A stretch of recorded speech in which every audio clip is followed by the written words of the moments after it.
So now let's welcome Pak Nathan yang sudah hadir di sini bersama kita. Halo Pak Nathan, silahkan. Shalom, shalom. Shalom. Apa kabar semuanya? Sudah Baik. pada makan atau hari ini pada puasa? Hari ini saya makan. Ya, sudah berdoa tadi ya? Iya, tadi kita di Oke, awal sudah berdoa. kita mulai yuk. Nah, kita akan bicara hari ini mengenai topik yang menurut saya sederhana, dan itu sudah kita jalani dalam kehidupan kita sehari-hari. Spiritualitas dalam pelayanan. Ya. Dan kalau kita bicara spiritualitas dalam pelayanan, ya kita bisa mengaca kepada diri kita. Ya, apa sih yang terjadi dalam kehidupan kita sepanjang tahun-tahun belakangan ini? Apakah ada perubahan yang positif dalam kehidupan kita, atau kehidupan kita dari tahun ke tahun ya biasa saja? Nah, hari ini coba kita lihat ya, kenapa kita menjadi biasa-biasa atau kita selalu excited, ya, excited dan wah ini saya ingin nggak sekedar biasa-biasa, karena saya menemukan sesuatu yang menarik di dalam gereja.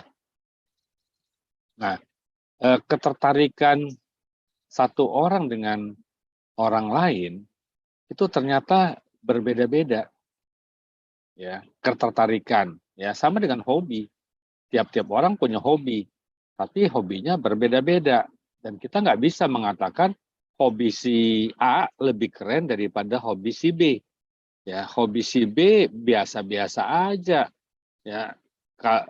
Terus kemudian kita bilang kesukaan si B itu kalau dibanding si C, kayaknya si C lebih keren, ya, lebih anak muda, ya. Nah, demikian juga dalam pelayanan, kita juga punya persoalan, ada bagian-bagian yang kita merasa happy, ada yang kita tidak happy. Nah, hari ini kita mau lihat, apa sih yang membuat kita happy dan mana yang nggak buat kita happy. Apakah itu salah atau tidak? Ya, izinkan saya share screen ya.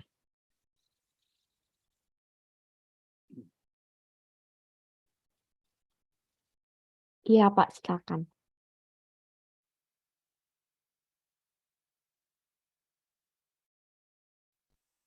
Nah, jadi kita ini kan hidup dalam habitat ya. Jadi inilah habitat kita, ikan-ikan gitu kan. Kita melihat hidup ikan ini, apakah dia bisa kemana-mana? Jawabannya pasti kita bilang, enggak lah Pak, ikan ini hanya hidup di akuarium, di tempatnya.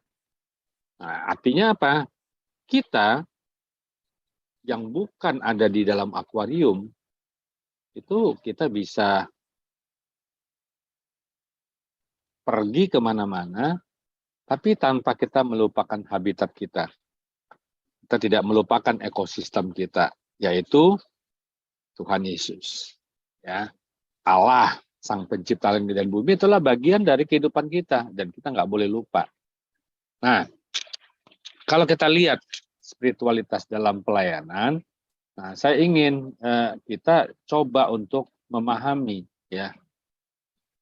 Yang pertama, pertumbuhan jemaat ini selalu ada yang bilang, kita perlu kuantitas atau kualitas.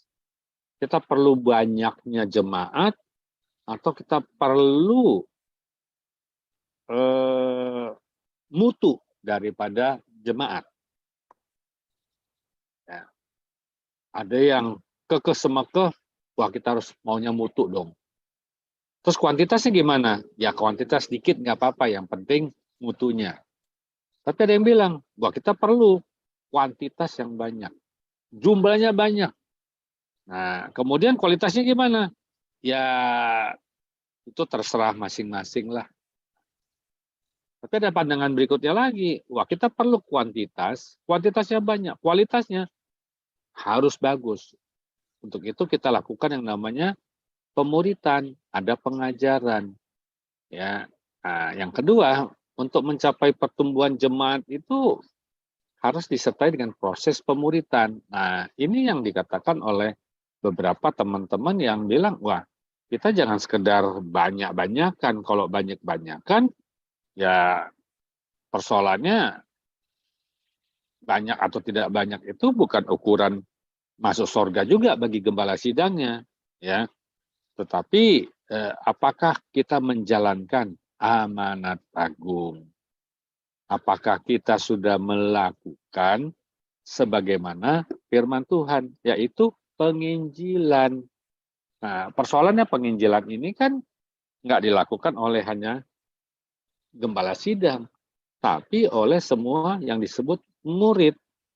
Maka pemuritan harus dilakukan agar orang-orang dewasa rohani. Nah, dewasa rohani itu apa? Ya, serupa dengan Kristus.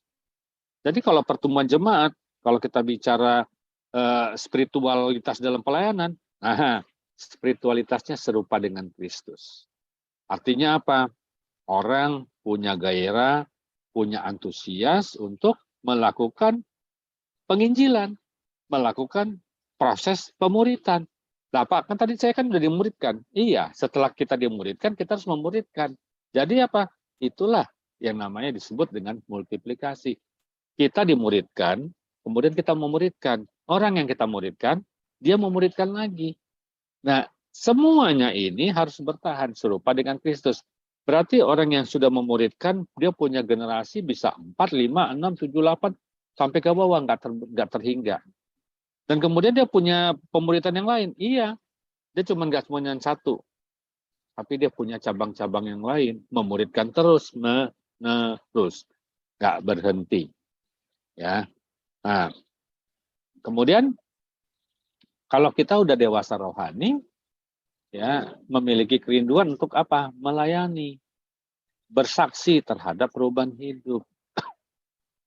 Jadi kalau orang bilang dia berubah, tapi dia nggak bersaksi, nah kita harus hati-hati. Aduh Pak, saya kan malu Pak kalau ngomong. Oh, ini bukan masalah malu, tapi bagaimana kita punya antusias untuk bicara. Apa? Karena apa? Kita udah mengalami kebaikan Kristus. Maka kita bicara. Kepada apa? Kepada siapapun. Ya. Jadi kita mewartakan kabar baik. Kita mewartakan kabar keselamatan. Kita cerita tentang Yesus.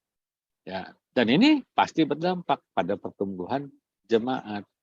Nah, inilah jemaat yang antusias, jemaat yang betul-betul mau melakukan sebagaimana firman Tuhan. Kemudian berikutnya kita lihat di dalam Matius 28 ayat 19 dan 20. Karena itu pergilah, jadikanlah semua bangsa muridku dan baptislah mereka dalam nama Bapa, Anak dan Roh Kudus.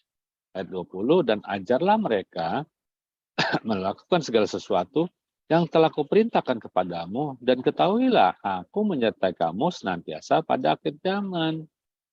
Jadi Matius 28:19 yang sudah kita baca berkali-kali, jadikan semua bangsa murid. Murid itu apa? Diajarkan. Apa yang diajarkan? Segala sesuatu yang kuperintahkan. Berarti apa? Alkitab Perjanjian Lama dan Perjanjian Baru ini harus dipelajari bersama-sama dan terus-menerus. Kenapa? Kita akan selalu mendapat insight yang baru. Kita selalu mendapat pencerahan-pencerahan yang baru. Karena ada Roh Kudus yang jadi sumber inspirasi. Dan Tuhan bilang, aku menyertai kamu senantiasa sampai kepada akhir zaman. Nah, artinya apa? Kita yang gagap, yang bisu, yang nggak bisa ngomong, yang takut ngomong, nah, minta Tuhan untuk apa? Kita bisa ngomong. Ya, saya dulu juga waktu sekolah dulu, waktu SMA, saya juga gagap. SMP saya gagap. SMA saya masih gagap. Kenapa saya tahu gagap? Karena kalau saya disuruh membaca di depan kelas atau di dalam kelas, saya membacanya nggak lancar. Ada perasaan yang mengikat saya, sehingga saya nggak bebas. Ya. Nah, ini jadi persoalan. Ya. Tapi saya coba untuk belajar. Nggak bisa juga, gagapnya tetap. Ya. Jadi kalau saya diminta dulu disuruh bicara seperti ini, tangan saya dingin, kemudian keluar keringat, ya. Kadang-kadang pengen pipis langsung. Jangan pikir enak, nggak enak, sengsara. Saya ikut pramuka, disuruh mimpin. Wah, itu gemetaran kaki saya. Ya, orang Manado bilang totofori. Ya, kakinya goyang, kok bisa tiba-tiba lemes kakinya. Ya, saya disuruh mimpin upacara itu, waduh, keringat dingin untuk bilang siap gerak aja tuh, aduh susah. Tetapi mujizat terjadi, Tuhan tolong. Kenapa? Saya mulai apa? Saya mau bersaksi. Tuhan, kalau saya bersaksi gagap, saya ngomong gagap, bagaimana orang memahami saya? Tuhan tolong. Ya. Tanpa saya sadari gagapnya hilang tuh. Sampai hari ini saya nggak gagap lagi. Ya. Saya bisa bersaksi di depan, saya bisa berkhotbah, saya bisa ngomong dengan teman-teman tanpa gagap. Nah, ada alam bawah sadar saya yang dilepaskan. Ada luka batin saya semasa kecil sudah dilepaskan. Kenapa? Saya dimuridkan. Ya, dengan dimuridkan saya menjadi dewasa rohani. Dan untuk itu saya siap untuk apa? Membagikan berkat-berkat kepada orang banyak. Nah, teman-teman, Matius 10 ayat yang pertama, Yesus mengatakan begini nih. Yesus memanggil ke-12 muridnya dan memberi kuasa kepada mereka. Pertama, mengusir roh-roh jahat. Untuk apa? Kedua, melenyapkan segala penyakit. Dan ketiga, segala kelemahan-kelemahan. Ada 3 hal yang diberikan kuasa. Ya, selain kita tahu di dalam Markus, tanda-tanda orang percaya, tatkala kita berdoa untuk orang sakit akan sembuh. Nah, ini dia, diberikan kuasa, mengusir roh jahat. Di dalam Markus juga sama. Kita dapat mengusir setan, mengusir roh jahat. Ya, jadi roh jahatnya, ya kalau saudara doa, jangan asal doa. Ya, suka doa gitu kan, menengking setan. Ya, aku ikat setannya. Setannya diikat. Terjadi nggak setannya diikat? Kalau kita ngomong dalam nama Yesus setan diikat. Terjadi nggak setannya terikat? Terjadi Bapak Ibu. Jangan bilang nggak terjadi. Itu ada kuasa. Setannya diikat. Tapi dia nggak keluar dari ruang hati kita. Dia nggak keluar dari gereja kita. Dia nggak keluar dari alam pikiran kita. Ya, katanya kan setan seperti singa yang ompong. Cuman ngomong doang. Nah, dia ngomong lagi gini, kamu kan pendosa, kamu kan bersalah, sok suci kamu. Walaupun dia ikat, dia bisa ngomong. Nah, alam bawah sadar kita dengar. Makanya kalau kita diminta untuk menengking, ya setannya diusir. Ya, jauh dari gereja kita, jauh dari rumah kita, jauh dari alam pikiran kita. Dan jangan datang-datang lagi. Kalau enggak dia datang lagi bawa teman-temannya. Ya kan reunian kata setannya gitu kan. Saya kemarin sendiri. Nah, sekarang bawa 7 setan lagi. Nah, lebih kacau hidup kita. Ya, harus diusir, jangan diikat. Apalagi ada yang mutilasi, udah diikat dipatahkan, ini setannya patah. Setannya patah, dia bilang ih geli katanya. Kenapa? Setan itu roh. Jadi kalau dipatahkan, ya nggak patah-patah. Ya, jadi kita suka salah mengucap dan kemudian kita melihat ya ini seperti bercanda gitu ya. Tapi Bapak Ibu, teman-teman sekalian, kita harus paham setan itu diusir. ya, bukan diikat, apalagi diuyung-uyung gitu. Enggak, diusir. Dan kita punya power yang namanya supranatural yang Tuhan berikan. Menyembuhkan orang sakit. Siapa yang di sini suka menyembuhkan orang sakit? Atau ngomongnya begini, siapa yang di sini suka besuk, suka datang ke orang sakit, terus didoakan? Ya, urusan sembuh nggak sembuh, tetap harus jadi doa kita. Jangan bilang urusan sembuh nggak sembuh bukan urusan saya. Enggak, itu urusan kita.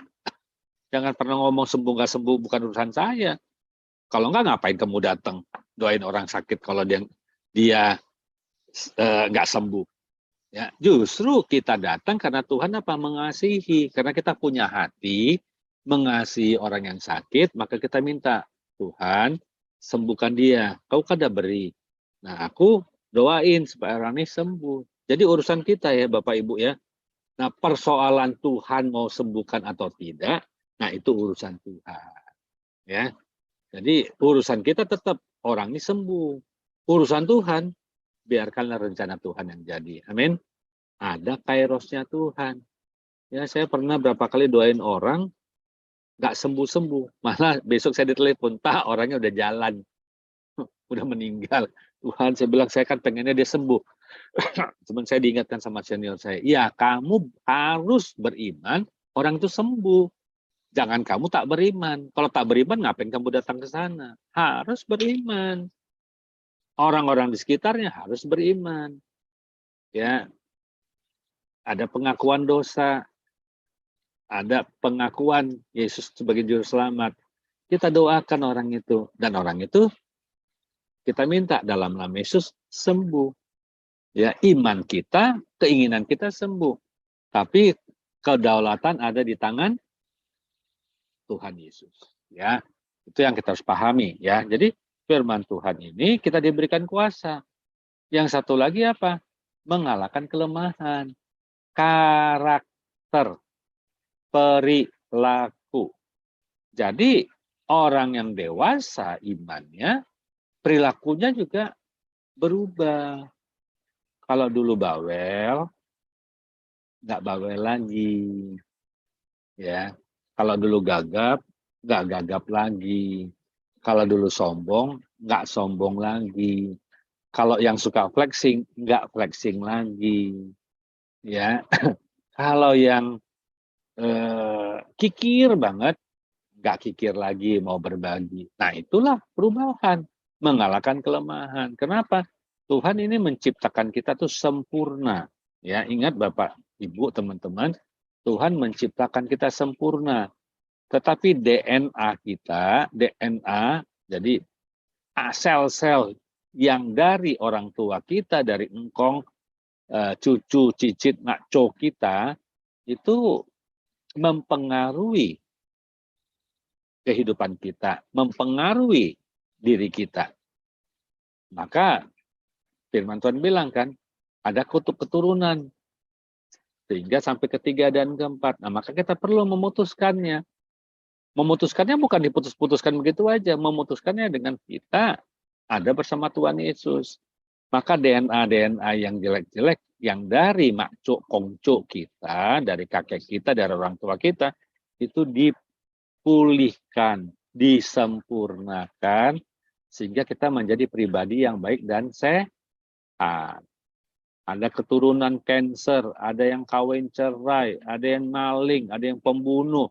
Nah, itu ikatan-ikatannya dilepaskan. Kalau yang belum, segera datang ke pemimpin Anda untuk minta didoakan, minta itu dilepaskan. Ya, ikatan-ikatannya, DNA-nya dipulihkan. Benar, ya. Nah, jadi kita lanjut. Ya, kalau Tuhan sudah memberikan kita kuasa, ya Tuhan nggak mau sia-siakan. Kuasa itu jangan dianggur-anggurin, jangan digratisin. Nah, 2 Timotius 1:2, apa yang telah engkau dengar daripadaku, dari Yesus, dari Paulus ya, di depan banyak saksi, percayakanlah itu kepada orang-orang yang dapat dipercaya, yang juga cakap mengajar orang lain. Nah, jadi kita ini harus mempercayakan, harus memuridkan itu kepada orang yang dapat dipercaya dan cakap mengajar orang lain. Wah, kalau gitu kita mesti pilih-pilih dong. Iya, kita harus memilih orang-orang yang Tuhan pilih. Jadi nggak boleh sembarangan juga. Semua orang kita jadikan murid. Wah, ini kacau lagi nih. Wah, nih Pak, berarti saya milih-milih nggak banyak dong. Oh enggak, nanti Tuhan nanti kasih tahu. Ya, cara-caranya. Ya, jadi nggak semua orang Anda bisa muridkan. Enggak. Karena di kalimatnya jelas. Kita memuridkan, mempercayakan kepada orang-orang tertentu. Ya, misalnya, simple. Apakah semua di sini pemimpin? Jawabnya ya. Pasti di sini semuanya pemimpin. Tidak ada yang tidak memimpin. Tetapi ada yang memimpin 1 orang, ada yang memimpin 10 orang, ada yang memimpin 100 orang, ada yang memimpin negara, ada yang memimpin kota, ada yang memimpin wilayah. Semuanya pemimpin, tapi ada yang kelasnya berbeda-beda. Derajatnya berbeda-beda, sama seperti talenta. Ada yang 5 talenta, ada yang 20 talenta. Jadi ada gift-nya, ya gitarnya, ya ada gift, ada talent, ada ability, ada resources-nya, ada guitars, ya. Nah, tiap-tiap orang nih semua pemimpin, ya, tapi kan tiap-tiap orang gift-nya beda-beda. Talentanya beda-beda, ability-nya beda-beda, resources-nya beda-beda. Tapi kita siap. Nah, kita ada di tingkatan mana? Kita sebagai pemimpin dari kelompok yang kecil atau kelompok yang besar. Nah, makanya kita mesti beresin dulu DNA kita. Supaya apa? Kita dapat masuk ke next level. Ya, kalau enggak kita akan terikat terus. Lanjut lagi, pemuritan mempersiapkan jemaat untuk memiliki karakter seperti Kristus. Nah, prosesnya hubungan dengan Allah dipulihkan. Pertumbuhan yang intensional, disengaja, mampu melipat gandakan proses kepada orang lain. Jadi, kalau pemuritan itu merubah karakternya seperti Kristus, proses hubungan dengan Allah dipulihkan, dan pertumbuhannya itu disengaja. Cari orang-orang yang kamu bisa muridkan. Berdoa, minta, maka kamu akan diberi. Ya, mulai dari talenta yang 1, nggak apa-apa, saya cuma 1. Yang talenta 2, ya saya 2. Talenta 5, 5. Ada yang berlipat ganda, talenta 20, ya tentu beda. Ya. Nah, kalau kita lihat dari Kamus Besar Bahasa Indonesia, murid itu orang atau anak yang sedang berguru atau orang yang belajar atau bersekolah. Pemuritan berasal dari kata murid, bahasa Yunaninya matetes, semua kita sudah tahu ini. Nah, secara hurufiah berarti a learner, pembelajar. Murid itu sama dengan pembelajar. Maka hari ini siapa yang jadi murid? Dia itu jadi pembelajar. Tidak pernah selesai, termasuk saya, termasuk Pak Martin. Dan siapapun pemimpin-pemimpin Anda, dia menjadi murid. Ya, kalau dulu di dalam Kamus Besar Bahasa Indonesianya, murid itu sama dengan pembelajar, jadikanlah semua bangsa pembelajar. Tapi karena pembelajar ini baru didapat kosakatanya 10 tahun terakhir, maka tidak terdapat di Alkitab, hanya terdapat di Kamus Besar Bahasa Indonesia. Nah, lanjut, spiritualitas. Jadi apa itu spiritualitas? Sumber motivasi dan emosi pencarian individu yang berkenaan dengan hubungan seseorang dengan Tuhan. Ya, pencarian individu, ya. Jadi motivasi, ada antusias di sana, ada semangat di dalam sananya, ada spiritualitas, ya, emosi mencari, ya, yang terkait dengan masalah Tuhan. Nah, spiritualitas dalam pelayanan ada 9 tipe spiritualitas dengan keunikan. Nah, jemaat menemukan yang cocok untuk dirinya dalam berrelasi dengan Tuhan. Jadi nggak semua orang eh, sama, ada 9 tipe menurut Gary Thomas dari Sacred Pathway, ya. Nah, yang pertama ada tipe yang naturalis. Orang yang sangat menikmati kedekatan dan penyembahan kepada Tuhan di tempat terbuka yang bersentuhan dengan alam. Dengan kondisi yang tenang, asri, dan natural dapat berjumpa dengan Allah. Merasakan keindahan alam melalui ciptaannya, taman, hutan, sawah, pantai, dan lain-lain.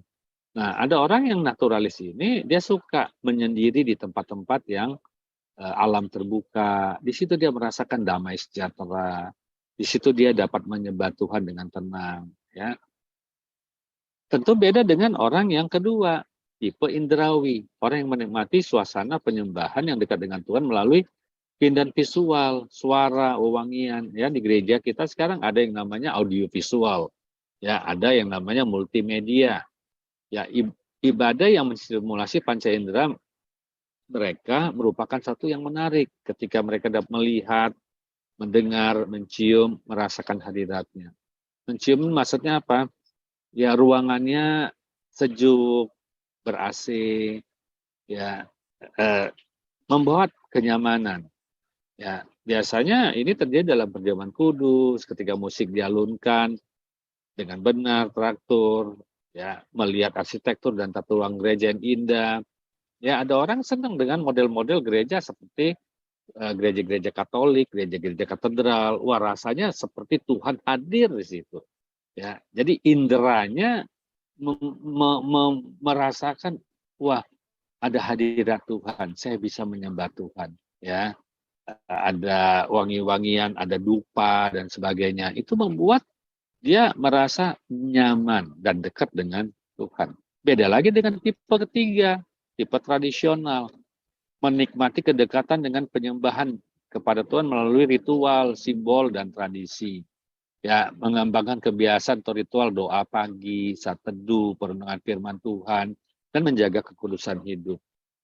Ya, sangat menikmati saat beribadah dengan liturgi formal, menggunakan simbol-simbol pengingat, serta mengikuti daftar bacaan Alkitab, daftar pokok doa, kalender gerejawi, untuk pribadi dan keluarga. Nah, ada orang suka dengan, ada yang disebut dengan mada bakti, ada yang disebut dengan kidung jemaat, ya, macam-macam. Orang menikmati liturgi di dalam gereja, lagunya tenang, ya, nggak gerasa gerusu, apalagi ada band, nggak suka, maunya tenang, diem, ya, baca Alkitab, nggak pakai handphone, ya. Nah, ini tipe tradisional. Ada yang tipe askese, orang yang menikmati kedekatan dan penyembahan kepada Tuhan dalam suasana hening dan sederhana. Senang melakukan doa puasa, hidup sederhana. Nah, ada lagi yang suka menyendiri, ya, kontemplasi, ya, masuk ke gua doa, diem, suasana hening, ya, doa puasa. Dengan doa puasa ini dia merasa dia dekat dengan Tuhan. Dengan hidup sederhana, dia merasa saya sudah dekat dengan Tuhan. Yang kelima, tipe aktivis. Nah, ini beda lagi dari semua yang ada. Orang-orang yang menikmati kedekatan dan penyembahan kepada Tuhan ketika mereka melakukan kegiatan apa? Menegakkan keadilan, kebenaran, berinteraksi dengan orang, demo, ya, demonstrasi, membela yang tertindas dan terlibat langsung dengan masalah-masalah sosial. Dia aktivis jalanan.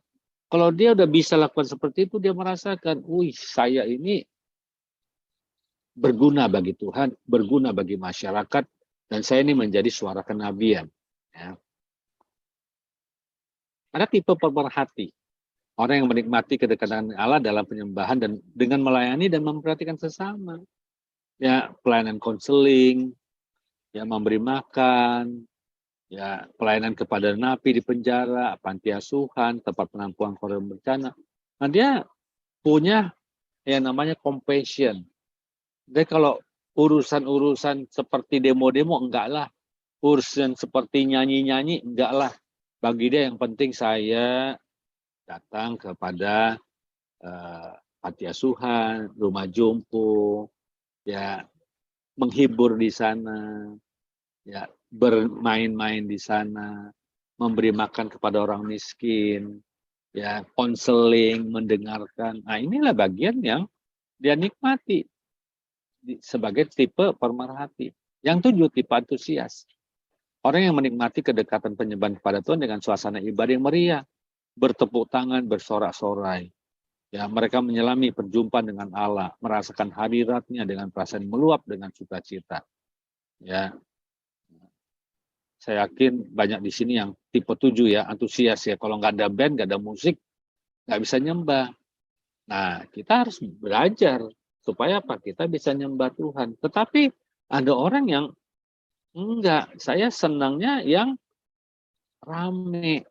Ya, puji-pujiannya bisa lompat-lompat. Tapi kalau suruh hening, diem, wah nggak seru. Ya, suruh ngikutin liturgi, ada liturgosnya, ya, ada aturan-aturannya, duduk berdiri, wah nggak demen. Ya, ada yang suka. Nah, jadi masalah tipe-tipe ini bukan masalah benar atau salah, tetapi ini adalah terkait dengan pribadian masing-masing. Ya, ada yang antusias, ada yang tidak antusias. Ada yang tipe kontemplatif, orang yang mengalami perjumpaan dengan Tuhan melalui refleksi pribadi dan sendiri di tempat tenang. Itu dapat berfokus kepada hadiratnya dan kasih kebaikannya. Jadi ada yang nggak suka rame-rame, maunya di kamar sendiri, ya. Bagaimana kayak berdoa seperti firman Tuhan bilang, dia masuk ke dalam kamar, tutup pintu dan berdoa. Nah, orang-orang seperti kontemplatif gini, dia datang ke gua doa. Bisa sejam, bisa 2 jam, bisa berjam-jam, nggak makan, nggak minum lagi. Nah, tapi kalau orang yang tipe antusias, waduh Pak, jangan macam-macam, suruh beginian, mau ngapain? Tidur iya katanya. Yang ke-9, tipe intelektual. Orang yang menikmati kedekatan dengan dan perjumpaan dengan Tuhan ketika mereka menelaah topik-topik yang berkaitan dengan kebenaran ajaran dan kehidupan gereja. Menelaah ayat-ayat Alkitab, membaca buku tafsiran, pandangan teologis, para pakar teologi Kristen, senang diskusi teologis, mengkritisi fenomena, dan mereka juga bertumbuh, memegang teguh, dan melakukan ajaran-ajaran yang mereka yakini. Ya. Jadi ada 9 tipe, dan tipe itu masing-masing kita ya senang di bagian area-area ini.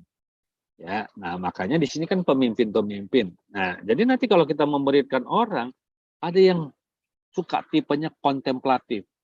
Terus kemudian kita ajak ke persuan doa. Nyanyinya lompat-lompat. Dia diem aja. Ya tangannya dilipat, dia diem aja. Dia bingung. Waduh, ini orang hebat benar semua. Dan Anda bilang, ya teman kamu ini kenapa nggak bisa menikmati hadirat Tuhan? Ya memang nggak bisa. Kenapa? Dia tuh harus dibawa di tempat yang sunyi, sepi, hening. Terus yang antusias bilang, wah itu mencekam banget kayak film horor. Ya. Jadi orang tuh sukanya diem, tenang di tempat yang temaram, nggak terlalu terang. Nah dia merasakan ada Tuhan. Kan beda. Ya, kita maksain seseorang dengan cara kita. Padahal dia punya cara sendiri. Ada yang nggak suka pakai buku Kidung Jemaat, nada bakti. Nggak suka pakai itu. Nggak suka juga nyanyi-nyanyi, sukanya diem. Ada yang sukanya nyanyi-nyanyi, nggak pakai buku. Ada yang suka pakai buku, pakai liturgi, tapi jangan jingkrak. Nah, berbeda-beda ternyata. Ya, dia kan anak muda, kok beda ya? Ya, itulah DNA, itulah perilaku, itulah karakter, itulah sifat yang terkandung dari orang perseorangan. Dan kita nggak bisa bilang saya yang paling benar dibanding dia, enggak. Semua punya kebenaran masing-masing dan semua punya cara masing-masing, dan cara-cara ini adalah cara-cara dia menjadi lebih mudah dekat dengan Tuhan. Nah, kita sambung lagi.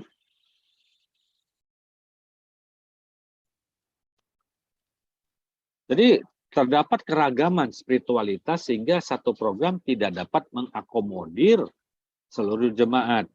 Ya, screening terhadap setiap jemaat agar dapat menempatkan setiap orang pada wadah yang tepat sehingga ia bertumbuh menjadi murid Kristus yang sejati. Ya, ada yang tipe pemerhati. Ya, tipe pemerhati ini bukan perhatiin orang gitu dari atas ke bawah, enggak.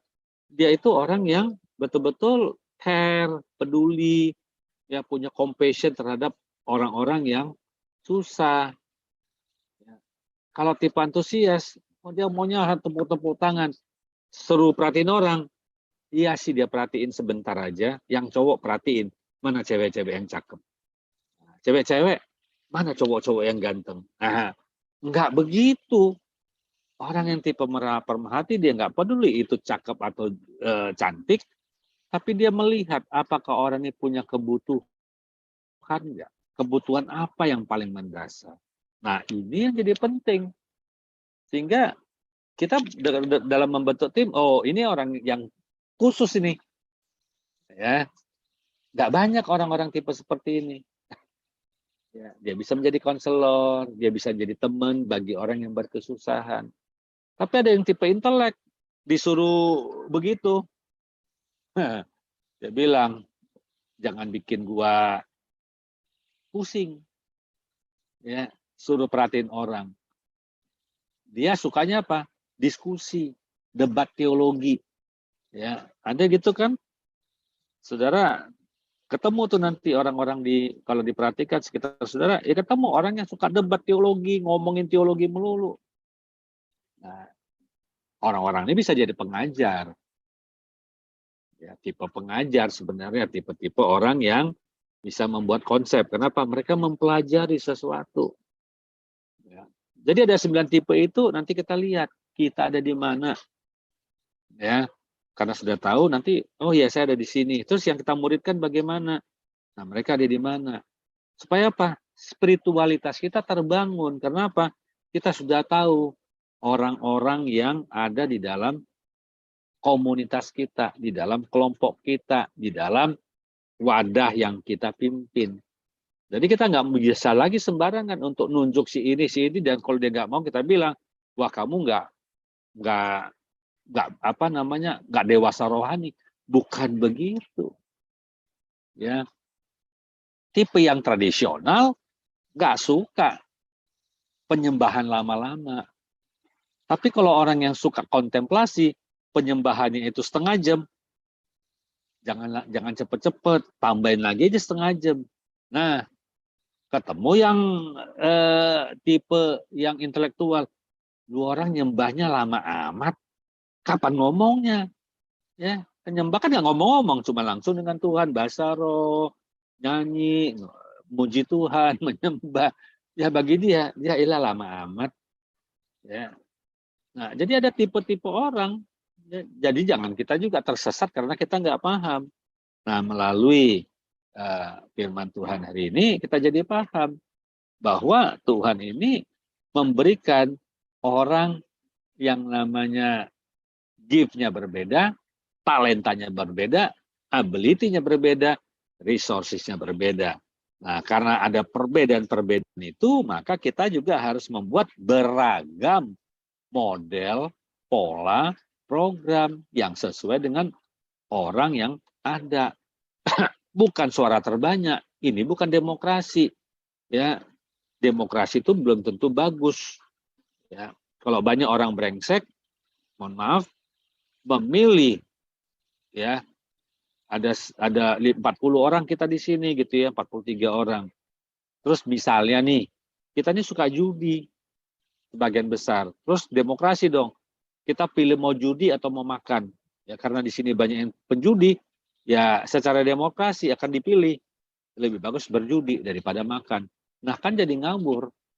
Nah, makanya kita melihat ini bukan masalah demokrasi, tapi prinsip kita adalah teokrasi. Bagaimana Allah memerintahkan kepada kita, Allah memberi petunjuk, Allah memberi cara-cara kepada kita. Ya, bagaimana kelompok yang besar diperlakukan, ada kelompok-kelompok unik yang khusus. Bukan berarti yang khusus ini jadi digeneralkan, tidak. Yang umum adalah tetap umum, yang unik, ya ini tetaplah keunikan. Dan itu tetap diadakan. Kenapa? Itulah luar biasanya Tuhan. menciptakan. Ya, jadi teman-teman, Lukas 22 ayat 27, sebab siapakah yang lebih besar, yang duduk makan atau yang melayani? Bukankah dia yang duduk makan? Ya, siapa yang lebih besar? Yang lebih besar itu yang duduk makan. Tapi Yesus bilang, aku ada di tengah-tengah kamu, makan juga, tapi aku sebagai pelayan daripada kamu. Aku pemimpin, tapi aku pelayan. Nah, jadi kita melihat bahwa firman Tuhan membuat nggak sama cara berpikir dunia dengan cara berpikir kita. Ya, kalau dunia boleh menyebut kalau pemimpin itu ya dia yang dilayani. Tapi kalau di dalam firman Tuhan, di dalam pembelajaran firman Tuhan enggak gitu. Ya, yang memimpin ini walaupun dia duduk makan semeja, tapi dia melayani. Jadi pemimpin melayani. Dan untuk melayani harus tahu ada 9 tipe. 9 tipe ini masing-masing harus dilayani sesuai dengan karakter masing-masing. Jadi kita nggak bisa bilang kalau orang yang nggak mau nyanyi-nyanyi tepuk tangan, kita tengking, ada setan di dalam dirinya. Ya enggak. Dia tipenya tipe kontemplatif, diem, sunyi, sepi, hening. Yang kata lain, kok mencekam amat hidupnya. Ya enggak, itu memang tipenya dia. Ya, terus kemudian yang jingkrak-jingkrak, ya ternyata di sini banyak yang tipe kontemplatif. Gila, ada setan tuh, sehingga lompat-lompat melulu, ditengking. Nah, Roh Kudus cuma bingung aja nih, kok gue ditengking, gue yang diusir, bukan setan yang diusir. Nah, hati-hati, ya. Kita harus tahu, ya. Dan ada yang Tuhan juga ingin kita lakukan sama-sama, ya. Jadi Tuhan juga nggak mau, ya, supaya kita lakukan yang namanya hukum yang Tuhan berikan kepada kita, ya. Jadi Matius 22 ayat 37, dan Yesus berkata kepadanya, kamu harus mengasihi Tuhan Allahmu dengan segenap hatimu, dengan segenap jiwamu, dengan segenap pikiranmu. Ini adalah perintah terbesar dan yang pertama. Yang kedua adalah seperti ini, kamu juga harus mengasihi sesamamu seperti dirimu sendiri. Jadi apa yang kita lakukan, memuridkan itu, melayani orang, ada spiritualitas di dalamnya. Semuanya ini bukan kita sekedar mengasihi Tuhan, tapi bukan sekedar kita mengasihi sesama manusia, tetapi kita sebenarnya sedang mengasihi diri kita. Ya, jadi kalau kita bilang kita mau melayani Tuhan, Tuhan bilang, iya kalau kamu mau melayani aku, kamu harus bisa melayani sesama manusia. Nah, kalau kamu bisa melayani sesama manusia, kamu juga harus mulai dari dirimu sendiri. Apakah engkau sudah melayani dirimu dengan baik? Ya, melayani diri dengan baik. Nah, para pria di sini rambutnya rapi-rapi, ya. Saya lihat Brandon keren rambutnya, Jonathan juga keren, Axel juga keren, ya. Rambutnya rapi-rapi kayak saya gitu kan, rapi-rapi. Kenapa? Kita mau penampilan kita baik. Artinya apa? Saya mengasihi diri saya, ya. Tapi kalau saya nggak mengasihi diri saya, ya acak-acakan rambutnya, biarin aja. Nah ini yang kelihatan, yang nggak kelihatan pola makan, ya makannya sembarangan, ya udah makan sate babi banyak nggak bagi-bagi saya lagi. Nah itu keterlaluan namanya, ya, nggak bagi-bagi tetangga. Itu nggak boleh. Kenapa nggak boleh? Ya makan babi kebanyakan nanti darah tinggi, asam urat, kolesterol naik semua. Kalau udah sakit, pusing-pusing kepala, jangan tanya, Pak Martin mana Pak Martin? Minta doain dong supaya terjadi kesembuhan. Nah, itu nggak usah. Nah, itu mah nggak usah ditumpang-tumpang. Itu mah disuruh apa? Udah puasa aja. Ya, tahan diri. Ya, udah tahu nggak boleh makan jeroan, tapi makan jeroan. Terus bilang kan, Pak saya kan masih muda, boleh dong. Ya boleh, nggak ada yang nggak boleh. Karena firman Tuhan bilang semuanya halal, tetapi apakah itu bermanfaat? Apakah itu berguna? Ya, jadi makan secukupnya. Ya, jangan kalau jalan-jalan ngeliat sepatu beli. Besok jalan-jalan lagi lihat sepatu lagi beli lagi. Kenapa? Saya suka. Ya. Saya juga suka sih sepatu. Ya, makanya saya bisa bilang bertobat. Terus sepatu saya sendiri juga ada 20 pasang di rumah gitu. Ya. Melihat suka beli, apalagi diskon, udah kalap. Impulsif, ya. Nah itu salah, nggak boleh. Ya, akhirnya saya bungkus-bungkus kasihkan aja ke orang-orang. Ya, jadi kasih aja masih banyak gitu. Ya karena ada cara yang salah. Ya, wanita beli ke mall beli ikat rambut pita gitu kan. Bagus beli, besok beli lagi, besok beli lagi terus. Jadi pitanya banyak-banyak, kan paketnya cuma sekali. Hati-hati. Oh itu kan cuma ikat rambut Pak murah, betul. Tapi kebiasaan yang kecil, karena mengasihi diri sendiri terlalu banyak, kecil-kecil, lama-lama jadi besar. Maka kita harus membatasi diri, belajar lagi. Semuanya baik, tapi bermanfaat nggak? Nah, ini jadi kuncinya. Bermanfaat nggak? Kita mengasihi diri kita, ya, tapi yang bermanfaat. Mulai dengan menjaga kesehatan, menjaga kekudusan, menjaga pikiran, menjaga pola tidur, menjaga pola makan, itu semua adalah mengasihi diri. Nah, kalau kita sudah bisa mengasihi diri, barulah kita bisa mengasihi orang-orang di sekitar kita dengan baik dan tulus. Kenapa? Kita udah punya pengalaman bagaimana menjaga diri kita. Maka kita bisa ajarkan. Nah, seperti firman Tuhan bilang, karena kita udah bisa mengasihi sesama, maka Tuhan bilang, engkau bisa mengasihi Allah, pencipta langit dan bumi. Nah, saya sampai di sini, jangan panjang-panjang, kita diskusi. Oke, terima kasih ya Dr. Nathan untuk firman yang dibagikan sungguh luar biasa. Hari ini kita diingatkan kembali mengenai spiritualitas pelayanan ya, yang meliputi 3 hal, yaitu pertumbuhan jemaat secara kuantitas dan kualitas, mencapai pertumbuhan jemaat melalui proses pemuritan, dan ini tuh mirip dengan visi BCC, yaitu menjadi terang bagi kota melalui komunitas yang memuridkan. Jadi sangat align ya sama visi BCC.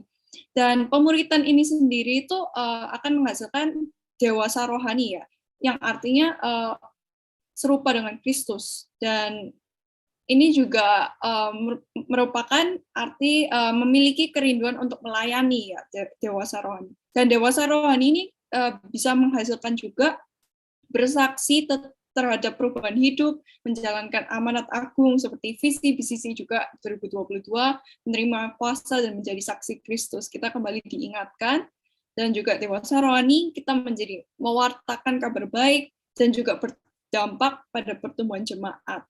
Dan ini juga sekali lagi ya, mirip banget dengan misi BCC, yaitu menjangkau jiwa-jiwa secara relevan dan kontekstual sesuai dengan kebutuhan kota.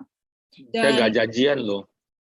Nggak janjian sama Pak Martin loh, dan Pak Martin juga nggak pernah ngomong-ngomong spesifik juga gitu. Puji Tuhan, Roh Kudus bisa mensinkronkan ya dari Dr. Nathan dan juga BCC gitu. Dan Dr. Nathan juga ngomong gitu ya, setan itu suka membuat kita merasa bersalah atau berdosa gitu ya. Tetapi kita ada kuasa dari Tuhan untuk menengking setan. Dan kita juga punya kuasa untuk bisa beriman untuk menyembuhkan orang lain. Dan kita bisa minta untuk diberikan kasih agar kita mau menyembuhkan orang. Dan urusan itu kita serahkan kepada Tuhan ya, urusan Tuhan whether orang itu akan sembuh atau tidak gitu. Kita juga tidak hanya itu, kita ada kuasa untuk melenyapkan segala kelemahan.